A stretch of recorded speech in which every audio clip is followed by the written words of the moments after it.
Anna Duggar has said next to nothing since her husband got arrested in April 2021. She said even less since this same husband got convicted of multiple CP charges in December. But a recent action taken by this mother of 7 has sparked a great deal of speculation online, as many observers are now wondering whether or not she and Josh are teaming up to get one over on the government. Allow us to explain.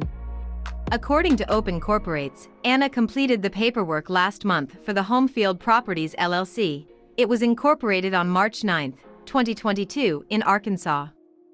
The listing shows Anna as the incorporator and organizer. Based on a list compiled by Reddit users, meanwhile, Anna has previously used Cambridge Arbor LLC, Glasgow Drive LLC, Ravenglass North LLC, Ravenglass South LLC and Soli Deo Gloria LLC to purchase real estate over the years. Anna's LLCs are very fishy, a social media user noted.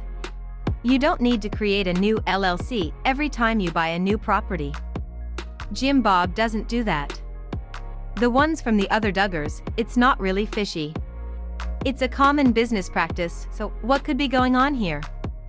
This is merely a theory, but some folks use limited liability corporations, LLCs, to achieve personal liability protection.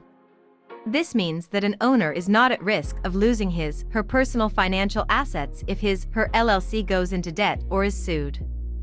Sole proprietorships and general partnerships do not offer such personal liability protection. Following this logic, it stands to reason that Anna may have opened up her latest venture in order to help her shady husband.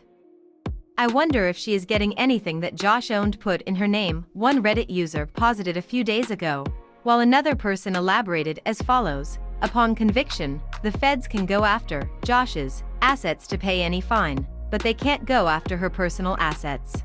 Intertwined assets can be seized, so I suspect what has been going on is that Josh and Anna have been splitting their assets and putting a substantial amount into her LLCs. Josh will be sentenced to federal prison next month.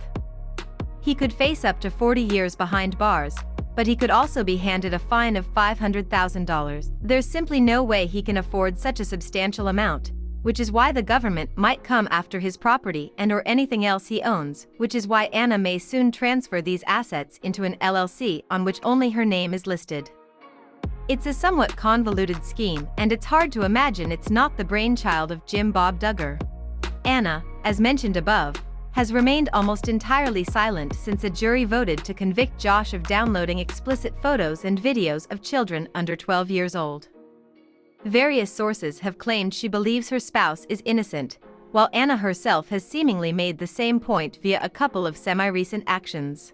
She walked hand in hand with Josh into the courthouse every day of his trial. And, in early February, Anna wrote on Instagram that there's more to Josh's story, providing no proof of any kind to back up this claim.